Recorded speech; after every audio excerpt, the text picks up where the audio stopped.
오늘은 사사기 20장 29절에서 48절까지 말씀입니다. 오늘 본문 말씀은 이 사사기 19장에 나오는 레위인의 첩 사건으로부터 시작하는 이스라엘 백성에게 일어나는 이 전쟁입니다. 레위인의 첩을 그들이 몹쓸 짓을 하여서 죽인 이후에 그 사건이 모든 이스라엘 지파들의 공분을 사게 되었죠. 어떻게 우리 하나님의 백성 안에 이런 일이 있을 수 있는가? 이건 가만히 둘 수 없다. 그래서 이스라엘 지파 사람들이 모이게 됩니다. 군사들이 모이게 되는데 무려 40만 명이나 모였다라고 20장 2절에서 말씀하고 있어요. 그래서 이들이 베냐민 지파 사람들에게 찾아가서 이렇게 외칩니다. 이런 끔찍한 악을 행한 그 기브아 사람들을 우리에게 넘겨달라. 그들을 징계하고 그들을 죽여서 이 땅에 이런 악을 제거해야겠다. 그렇게 요청을 한 것이 20장 13절의 내용입니다. 그런데 놀랍게도 베냐민 지파 사람들이 그 지파 안에 있는 사람이어서 그런지 모르겠는데 기브아 사람들을 내놓지 않아요. 분명히 죄이고 잘못된 것을 알았을 텐데 그들을 옹호하는 거죠. 그리고 베냐민 지파 사람들이 군사를 모아요. 그래서 2만 6천 명이 모이고 기브아 사람 600명이 모여서 그럼 몇 명이죠? 2만 6,600명이 모여서 이스라엘 지파 11지파의 40만 군사와 전쟁을 하게 돼요. 이게 상식적으로 생각해 보면 이 숫자로 보아도 베냐민 한 지파가 이길 수 있는 전쟁이 아닌데, 그리고 또 그들이 분명히 잘못했는데 왜 이걸 받아들이지 않고 지금 전쟁으로 이어질까? 참 이게 생각해 보면 오늘 20장의 내용은 좀 이해가 잘 안 가는 부분들이 곳곳에 나와요. 분명히 잘못했는데 이렇게 뻗댄다라고 해야 되나요? 우리가 왜 내어놓아야 하느냐? 그렇게 해서 이제 전쟁이 시작되는 거죠. 여러분, 분명히 하나님의 백성 안에 이런 일이 있으면 안 되잖아요.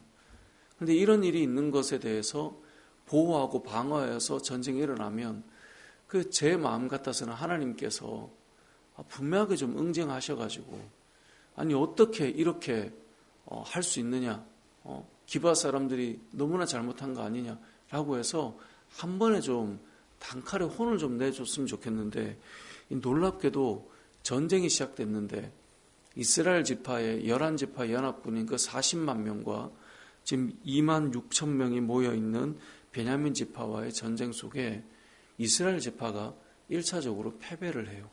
그래서 무려 2만 2천 명이 베냐민 지파의 손에 전사를 해요. 그게 20장 21절에 나오는 내용이에요.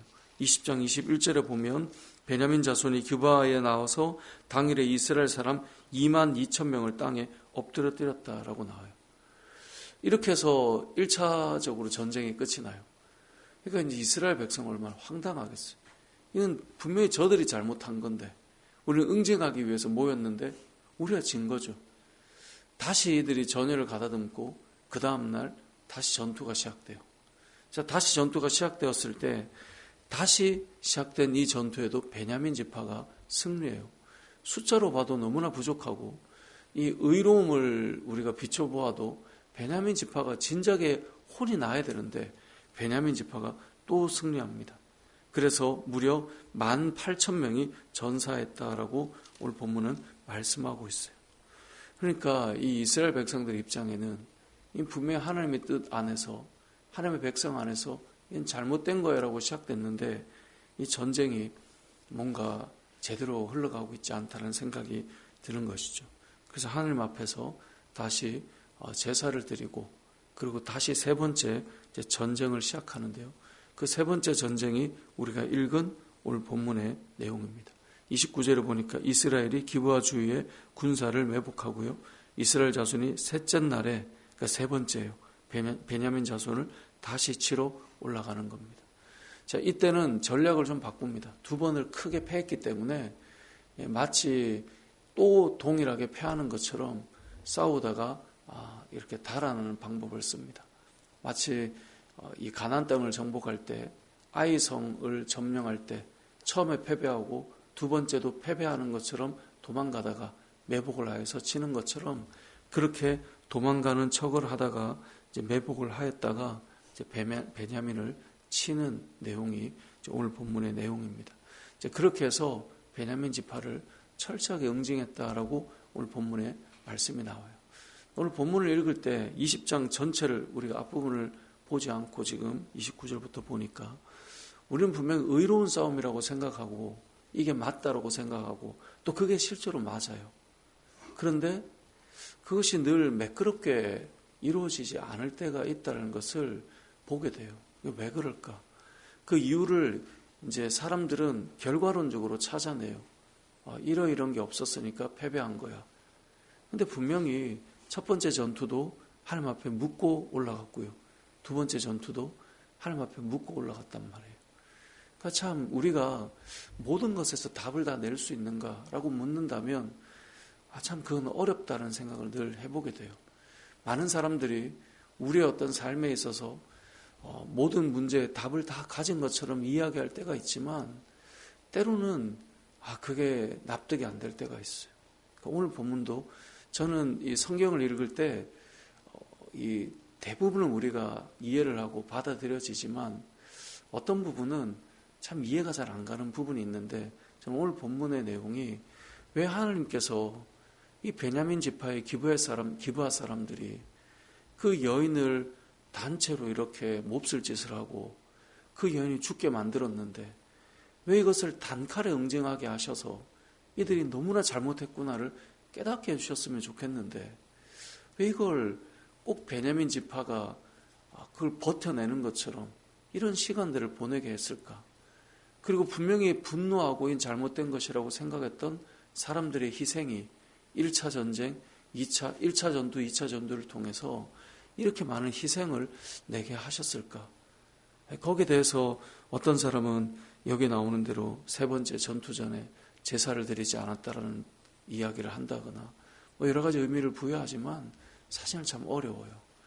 저와 여러분의 삶도 우리는 분명히 의를 향해서 나가고 우리는 분명히 이게 맞다 생각해서 걸어갔는데 그게 뭔가 삐거덕삐거덕 하는 것을 경험하게 될 때가 있고 그런 때 왜 하나님께서 이렇게 하셨어야 될까?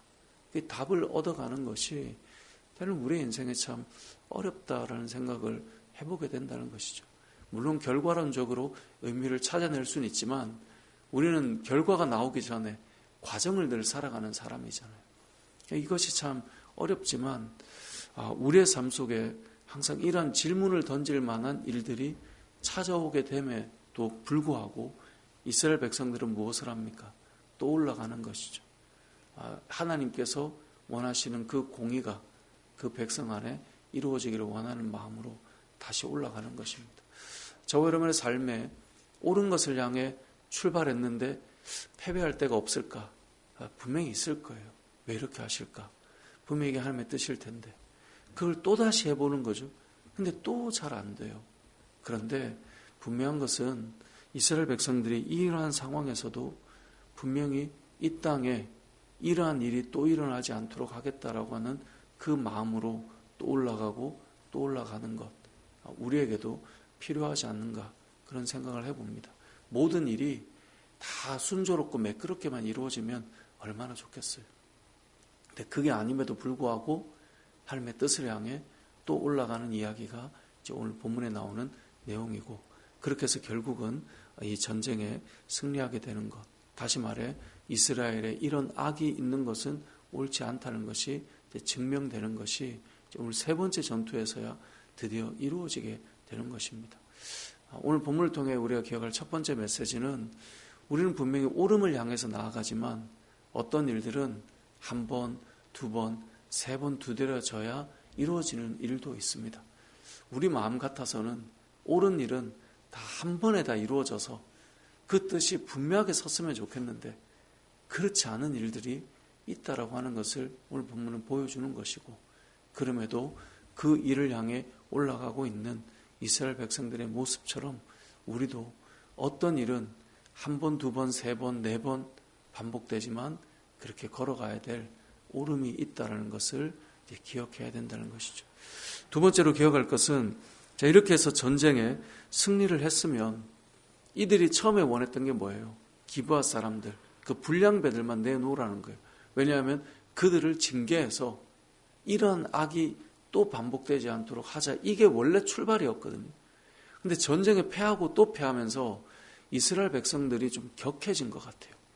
그래서 오늘 본문 48절에 보면 이들이 전쟁에 승리했음에도 불구하고 어떻게 하냐? 48절 이스라엘 사람이 베냐민 자손에게로 돌아와서 온 성읍과 가축과 만나는 자를 다 칼날로 치고 닥치는 성읍은 모두 다 불살랐다라고 말씀하고 있어요. 이스라엘 이 베냐민 지파가요 너무나 철저하게 패배해요. 그래서 용사 600명 외에는 다 죽어요.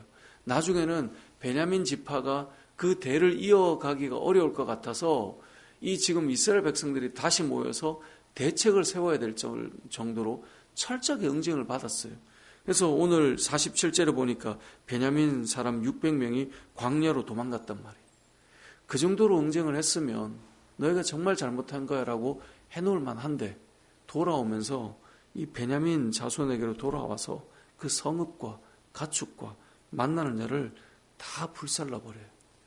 물론 이것을 어떤 분들은 좀 정의와 의로움으로 해석하는 사람도 있지만 분명한 것은 이들이 처음 어떻게 출발했느냐를 생각해 보면 과하다는 것은 분명해요. 이들이 모인 이유는 그 불량배들을 응징하여서 이런 일이 없도록 하겠다는 거였는데요.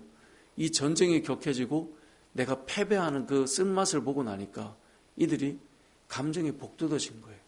그래서 돌아오면서 닥치는 대로 불사르고 죽이는 일이 이루어지는 거예요. 우리도 이런 일이 있어요. 분명히 정의롭고 의로운 일을 위해 시작한 일인데 그게 잘 안 될 때 우리의 마음의 감정이 이렇게 좋지 않은 어떤 분노가 치닫게 될 때가 있어요. 그래서 하지 말아야 될 일을 더 하게 되는 거예요. 왜냐하면 격해져서. 그러니까 분명히 출발은 틀리지 않았을 거예요. 출발은 이스라엘에 이런 일이 있으면 안 된다는 것으로 출발했는데요. 그 일을 하는 게 매끄러워지지 않다 보니까 마음이 분노가 일어나는 거예요. 그래서 그 분노로 이렇게 모든 것을 칼로 치는 일들이 일어나게 되는 것이죠. 우리의 인생도 마찬가지예요. 분명히 우리는 선한 싸움을 하려고 모였고 우리는 분명히 이것이 옳다 생각하여 시작한 것인데 그게 내가 원하는 대로 잘 이루어지지 않고 뭐가 삐그덕 하면서 이루어지면 그게 우리의 감정이 들어갈 때가 있어요. 그래서 너희가 이렇게 했지라고 하면서 이 분노가 이 안에 담겨 나가는 거예요. 그래서 불이 나오는 거예요. 그래서 많은 사람들에게 희생을 일으키는 일들이 나타나게 되는 거예요. 믿음의 사람들도 마찬가지예요. 선한 일을 우리가 하고 살아가지만 그것이 매끄러워지지 않으면 내 감정을 건드리고 희생이 요구되는 시간이 찾아오면 우리도 이 베냐민 지파처럼 닥치는 대로 다 불사르고 죽이는 일들처럼 우리의 마음에 이런 감정들이 죽이는 칼들이 올라올 때가 있다는 것이죠. 분명히 선한 마음으로 출발했을 거예요. 근데 이렇게 마무리되어져 가는 것, 이것이 우리의 모습으로 나타날 수 있다는 것을 우리는 기억해야 됩니다. 저와 여러분이 이 땅을 살아갈 때 오늘 본문은 우리가 두 가지를 좀 생각하면 좋겠는데요. 첫 번째는 분명히 하나님의 공의의 마음으로 모였는데 왜 이것이 바로 하나님께서 응징하셔서 이게 옳았다는 것을 바로 증명해 주지 않을까라고 하는 일들이 우리에게도 분명히 있을 거예요. 근데 그러한 때에 그 일이 멈춰지지 않고 이스라엘 백성 안에 이러한 일들은 없어져야 된다라고 하는 것이 이들의 마음속에 가져져서 한 번, 두 번, 세 번 반복되지만 결국은 그렇게 되어야 된다는 것을 보여주는 것. 우리도 때로는 이렇게 깔끔하게 되지 않지만 어떤 일들을 해나가야 될 일들이 있을 것이라고 하는 것. 그것이 필요하다라고 하는 것. 오늘 본문에 나오는 첫 번째 메시지고 두 번째는 뭐라고요? 우리의 감정이 그렇게 되다 보면 격해지는 것. 그렇게 되다 보면 그 일에 반대했던 사람들에 대해서 감정이 격해지는 것. 그래서 여러분 교회가요. 이 지금 이스라엘 공동체 안에 내분이잖아요. 교회 안에 내분이 일어나면요. 분명히 처음에는 둘 다 나쁜 마음이라기보다 어떤 의미를 담고 부딪힌 건데 그게 격해지면 무서워질 때가 있어요. 그래서 교회가 싸움이 일어나면 정말 놀랍도록 이렇게까지 흘러가야 되나? 라고 하는 일들. 처음에는 잘못한 부분이 있기 때문에 그것에 대한 이야기였는데 마무리될 때는 너무나 많이 희생당해 있는 일들을 보게 돼요. 그러한 일들이 우리의 마음속에서도 일어날 수 있다는 것을 우리가 기억해야 되는 것이죠. 말씀을 맺겠습니다. 저와 여러분이 이 땅을 살아갈 때 때로는 분명하게 답을 다 얻지 못하는 그러한 일 속에서도 주의를 위해 잘 걸어가야 되는 일이 있고, 또 때로는 오늘 이 말씀처럼 우리의 감정이 격해져서 하지 말아야 될 선까지 넘어서는 일들이 저에게도 여러분에게도 나타날 수 있기 때문에 우리의 마음과 우리의 생각과 우리의 감정을 잘 추스리며 하나님의 의를 나타내는 저와 여러분의 삶이 되시길 주님의 이름으로 축복합니다. 아멘.